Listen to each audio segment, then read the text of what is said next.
Kadapa municipal corporation కార్యాలయంలో మరోసారి ఉద్రిక్తత నెలకొంది. కుర్చీ వివాదం మరోసారి కార్పొరేషన్ సమావేశాన్ని కుదిపేసింది.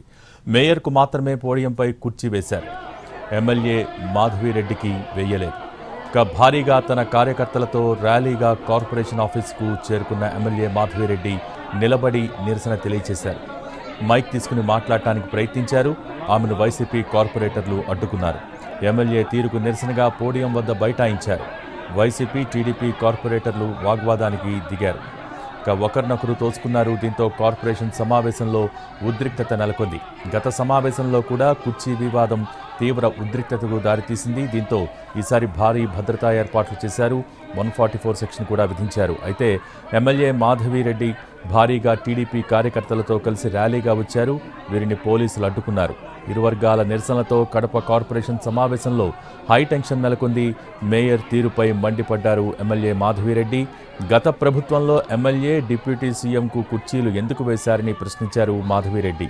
అలాగే మేయర్ పక్కనే మహిళా ఎమ్మెల్యేకు కుర్చీ వేయాలని డిమాండ్ చేశారు.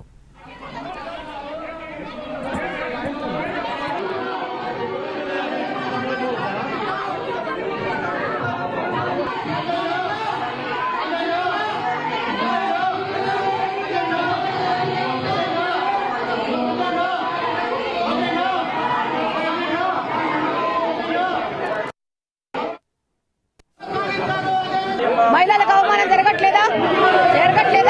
8 సంవత్సరాల నుంచి ఇద్దరు ఎమ్మెల్యేను పైలా గుర్తుపెట్టుకున్న ఈ మేయరు ఈ రోజు ఎందుకు కుర్చీ కింద పెట్టాడు? మహిళనన్నా తెలుగుదేశం పార్టీ నుంచి గెలిచామనా అంటే ఆయన ఇల్లు అనుకుంటున్నాడా? ఇది ఒక గవర్నమెంట్ కి సంబంధించింది. ఆయన ఇల్లు అనుకుంటున్నాడా? ఆయన ఈ యొక్క కేఎంసీ కార్పొరేషన్ ని ఆయన పేరు పెట్టి రాయించుకున్నాడా? ఆయన ఇష్ట ప్రకారం కుర్చీల పైన కుర్చీల కింద దించడానికి ఆయనకు విచక్షణ అధికారం ఉండాలి. మహిళలకు అవమానం జరగట్లేదా? 8 సంవత్సరాల నుంచి ఇద్దరు ఎమ్మెల్యేను పైలా గుర్తుపెట్టుకున్న ఈ మేయరు ఈ రోజు ఎందుకు కుర్చీ కింద పెట్టాడు? మహిళనన్నా తెలుగుదేశం పార్టీ నుంచి గెలిచామనా అంటే ఆయన ఇల్లు అనుకుంటున్నాడా? ఇది ఒక గవర్నమెంట్ కి సంబంధించింది. ఆయన ఇల్లు అనుకుంటున్నాడా? ఆయన ఈ యొక్క కేఎంసీ కార్పొరేషన్ ని ఆయన పేరు పెట్టి రాయించుకున్నాడా? ఆయన ఇష్ట ప్రకారం కుర్చీల పైన కుర్చీల కింద దించడానికి ఆయనకు విచక్షణ అధికారం ఉండాలి.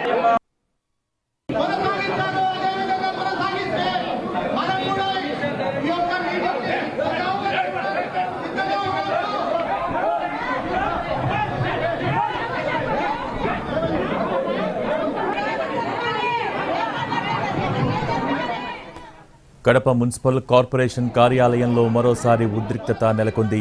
కుర్చీ వివాదం మరోసారి కార్పొరేషన్ సమావేశాన్ని కుదిపేసింది. మేయర్కు మాత్రమే పోడియంపై కుర్చీ వేశారు. ఎమ్మెల్యే మాధవిరెడ్డికి వేయలేదు. భారీగా తన కార్యకర్తలతో ర్యాలీగా కార్పొరేషన్ ఆఫీస్కు చేరుకున్న ఎమ్మెల్యే మాధవిరెడ్డి నిలబడి నిరసన తెలియజేశారు. మైక్ తీసుకుని మాట్లాడటానికి ప్రయత్నించారు. ఆమెను వైసీపీ కార్పొరేటర్లు అడ్డుకున్నారు. ఎమ్మెల్యే తీరుకు నిరసనగా పోడియం వద్ద బైఠాయించారు. వైసీపీ టీడీపీ కార్పొరేటర్లు వాగ్వాదానికి దిగారు. ఒకరినొకరు తోసుకున్నారు. దీంతో కార్పొరేషన్ సమావేశంలో ఉద్రిక్తత నెలకొంది.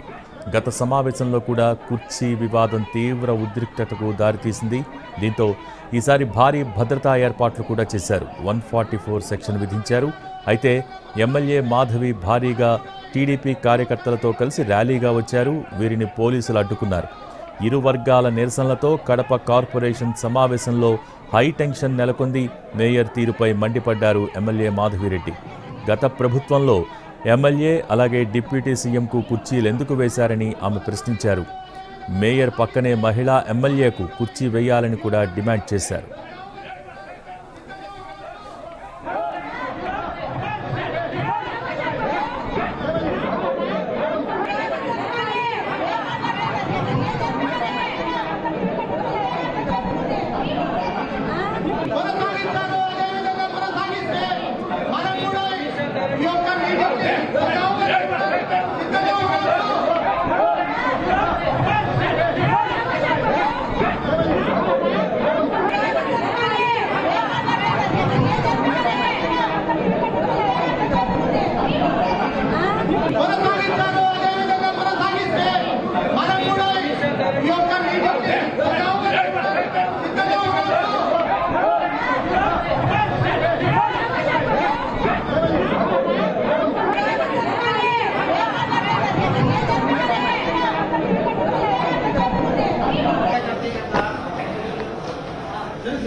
మహిళలకు అవమానం జరగట్లేదా? 8 సంవత్సరాల నుంచి ఇద్దరు ఎమ్మెల్యేను పైలా గుర్తుపెట్టుకున్న ఈ మేయరు ఈ రోజు ఎందుకు కుర్చీ కింద పెట్టాడు? మహిళనన్నా తెలుగుదేశం పార్టీ నుంచి గెలిచామనా అంటే ఆయన ఇల్లు అనుకుంటున్నాడా? ఇది ఒక గవర్నమెంట్ కి సంబంధించింది. ఆయన ఇల్లు అనుకుంటున్నాడా? ఆయన